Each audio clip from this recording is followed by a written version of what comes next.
आपलं जीवन होईल सार्थक. आणि ते जर का तुम्हाला सार्थक करायचं असेल तर दोष व बंधन केला तो सोडता, मग त्याच्या माती लिहिलेली पत्रिका त्याच्या मातीचा अर्थ सांगितला. मी जीवन सार्थक का म्हणालो? कारण जी अपेक्षित उत्तर मला हवी होती ती आता या अनुभवाकडून मला मिळणार आहे, आणि म्हणूनच मी म्हणालो जीवन होईल सार्थक. मग काय अशी अपेक्षा आपली? एकच, ज्या अश्वाच्या मुक्ततेसाठी आता तुम्ही आला, मग जो अश्वबंधन मी केलाय तो माझ्याकडून मुक्त होणे नाही. राजे, आज वीराची वीरश्री तुमची जागृत झाली. निश्चित धन्यवाद देतोय मी तुम्हाला. कारण वीराच्या जातीला दिवसल्याशिवाय त्याची खरी वीरश्री जागृत होत नाही. आणि आज जी अश्वाच्या माती लिहिलेली पत्रिका ती तुम्ही वाचली, निश्चित त्याचा मातीचा तुमच्या घरी आला जरूर, आणि म्हणून तुम्ही अश्वबंधन केला.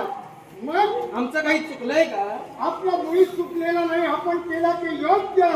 पण त्या अश्वाच्या मुक्ततेसाठी आमची बाल योग्य आले, ते पराक्रम त्यांचे असफल ठरले, म्हणून जातीनिशी मला यावं लागलं. निश्चितच तुम्ही सुद्धा अश्वाच्या मुक्ततेसाठी आला असाल, पण ज्या वीराश्री जागृत झाली असं तुम्ही म्हणता. कारण एखाद्या वीराला डिवचल्यानंतर त्याची वीरश्री जागृत होते. ज्याप्रमाणे नगारात कापवल्यानंतर तो वाचतो, पण ज्यावेळी तो वाचतो त्यावेळी त्याचा दुमदुमाट दूरवर होतो.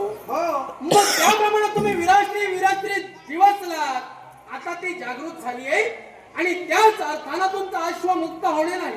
मग राजे, मी जो या ठिकाणी आलोय तो देवतेच्या साक्षीनं अश्व घेतल्याशिवाय किंवा माझ्या पराक्रमाचं पाणी मी दाखवल्याशिवाय मी माघारी जाणार. तुमच्या पराक्रमाचं पाणीच मला पाहायचंय, कारण तो अनुभव मला घ्यायचा आहे, जेणेकरून उज्ज्वल भविष्यात माझ्या तो कामी येईल. आणि तोच पराक्रमाचा जर का अनुभव तुम्हाला घ्यायचा असेल तर मी वक्तव्याचा भोगता नसून कृतीचा शास्त्र म्हणून तुमच्या समोर उभा राहिलोय. मग हे पार्थराज, जर तुम्ही अश्वाच्या मुक्ततेसाठी आला असाल, अश्वमेध तुम्ही करताय तो सत्तेसाठी, योग्य ना? सत्तेसाठी, सत्ताधीश होण्यासाठी. राजे, प्रत्येक माणूस आपल्या बुद्धिमत्तेनुसार बोलतो. आज सत्तेच्या जोरावर हे आम्ही करत नाही. मग सत्तेमुळं तुमची मान खाली घालावी ही अपेक्षा मुळीच आमची नाही. पण एकटीच्या झेंड्याखाली आल्यानंतर जे बळ असतं ना, हे जनमानसाला कळलं पाहिजे. आता सत्ता ती आली म्हणून त्या सत्तेचा धोका तुमच्या मागे आम्हाला ठेवायचं नाही, हे तुमचा गैरसमज. हे तुम्ही सांगूच नका. तुम्ही म्हणताय संपूर्ण पृथ्वी एक छताखाली यावी म्हणून अश्वमेध करता, म्हणजे उद्याचे सम्राट तुम्ही पांडवच होणार. आणि तुम्ही म्हणताय सत्तेचं जोखड कुणालाच नाही. मला सांगा, मी जर दाती तरण देऊन शरण तुम्हाला आलो, तुमच्या अश्वमेधात मी सहाय्य केलं, तर माझ्या जनतेच्या नजरेत मी पापी होईल. ते पाप मला लागेल का ते सांगतोय. हाती यज्ञ कंकण बांधून धर्मराज युधिष्ठिर अश्वमेध यज्ञाला बसले, आणि धर्मराज कोणत्या प्रकारे आहे ते आपल्याला कल्पना आहे. महाभारत घडलं याला कारणीभूत धर्मराज, कारण त्यांचा तो नाद. कारण जो द्यूत त्यांना खेळायचा होता, त्यांचा आनंद त्यांना अनावर झाला, त्या द्यूतात खेळत राहिले आणि शेवटी सर्व काही हरले. एवढ्यावरच नाही, त्याच्यावर मला काहीच बोलायचं नाहीये. नाही, पण याही तुमच्या शंकेचं निरसन. पण याच्याही पुढे जाऊन माझा प्रश्न हाच आहे, तुम्ही जे सत्तेचा जोखड म्हणतात, युद्धाचा हव्यास त्याला फक्त त्या कौरव सभेतच राहिला नाही, तर ज्यावेळी पांडव वनवासात होते, 1 वर्ष अज्ञातवासात होते, त्या अज्ञातवासात असताना सुद्धा विराट राजा सोबत युद्धच खेळत होता. आता जो धर्मराज युधिष्ठिर युद्ध खेळत होता, त्याला धर्मवादी म्हणू की जुगारनादी म्हणू? म्हणजे जो माणूस जुगारात सर्व काही हरतो, उद्या तुम्ही सत्ताधीश होणार. हाती कंकण धर्मराजांच्या हाती आहे म्हणजे सत्ताधीश ते होणार, कार्यसम्राट ते होणार. आम्ही तुमच्या विनंतीला मान देऊन आमच्या राज्य तुम्हाला दिलं. उद्या ते राज्य तुमच्या बंधून म्हणजे धर्मराजानं द्युतात पराजित केलं असेल, माझी जनता माझ्या नावाने टाळा फोडणार. म्हणजे पापाचा वाटेकारी पांडव नसून राजकथाचा वीरवर्मा होणार. आणि याच कारणास्तव मी अश्वबंधन केलंय. राजा फार छान बोलला असतो. मला एक सांग, ज्ञानाला बाजू दोन असतात. निश्चितच एका बाजूला न्याय द्यायचा असतो की दोन्ही बाजूनं न्याय राजकारणाला दोन्ही बाजूला द्यायचा असतो. माझे श्रेष्ठ बंधू धनुर्धारी पाहता. आता तू बोललास म्हणून तुला विचारतोय. नाही पेक्षा मला विचारायचं नव्हतं ते. तू गाल खेळला, रोग कुणाला आला होता? माझ्या बंधूला की त्या दुसऱ्या पार्थराज, आधी हेच मला सांग. मी काय नंतर तुला सांगेन. मी काय म्हणालोय, त्या तुमच्या द्युता संबंधी मला काहीच बोलायचं मग त्याचा नाही. विचारायला अधिकारी त्याचा उपयोगाचा नाही. थांबा, मी काय म्हणतोय, तुम्ही असं म्हणाल रोग कुणाला झाला होता हे मला ज्ञात नाही. मग हे फक्त माझा बंधू जुगार खेळत होता तेच माहिती होतं. माझं म्हणणं तेच आहे हो. हे तुमच्या मताला पाहिलं की आता तुमच्या पृथ्वी दिग्विजयासाठी तुमचा बंधू हाती कंकण घेऊन यज्ञात बसलाय. जरूर. आता कौरव बसले. नाही. मग जर तुमचा बंधू यज्ञात बसला असेल तर असा जुगारवादी, असा युद्धाच्या नादी लागणारा राजकर्ता आम्हाला नकोय. आणि मी आणि त्याला म्हणून सांगतोय, तुमचं अश्वबंधन मी केलंय. ज्याला दुसऱ्याच्या डोळ्यातील किसळ दिसतं, ज्याला स्वतःचा मुसळ सांभाळता येत नाही, तो आधी राजकर्ता म्हणून त्याला सांगू दे. असं तुम्ही म्हणूच नका. हं. उसळ आणि मुसळ तुम्ही म्हणतात. माझ्या पराक्रमाला तुम्ही डिवचला. आम्ही आलो नव्हतो तुमच्या अश्वमेधात याचना करण्यासाठी. नपेक्षा तुम्ही जर विनंती केली असती, कारण अश्वमेध धर्मकार्य आहे मी सुद्धा जाणतो.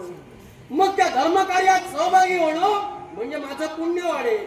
पण तुम्ही एका वीराला जर असं डिवचण्याचा प्रयत्न केला असाल तर त्याच वीराची विराश्री म्हणून तुमचा अश्व मुक्त होणे नाही. आणि राजाई, आज वीराच्या जातीला दिवसण्याचा प्रयत्न पांडवांनी केला. ते धर्मी असो किंवा अधर्मी असो याचा प्रश्न आमचा नाही.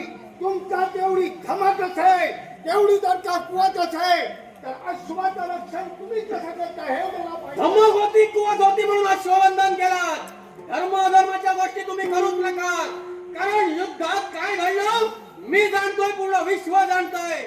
म्हणून धर्म अधर्माच्या गोष्टी सोडून ज्या वीराला तुम्ही डिवचलाय त्या वीराच्या हातून तुमचा अश्व मुक्त कसा करताय हे प्रत्यक्षाला साहित्याप्रती सत्य मानाचा न्याय अधिकारी खासा करी माझ्या पराक्रमाची बाजी लावे आणि अश्वाची मुक्तता करून घेऊन जाईल. मग कोणत्या प्रकारे अश्वाची मुक्तता करतात प्रत्यक्षाला मला माहित आहे.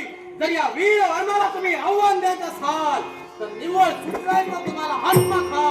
आणि कोण तुमचा आत्मा खा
कयानो गोमेजू नका उमलत्या कयानो उमलत्या कयानो उमलत्या कयानो गोमेजू नका फुलताय फुलताय हसत हियाय फुलता फुलता फुलता फुलता फुलता फुलता हसत हियाय उमलत्या कयानो गोमेजू नका उमलत्या कयानो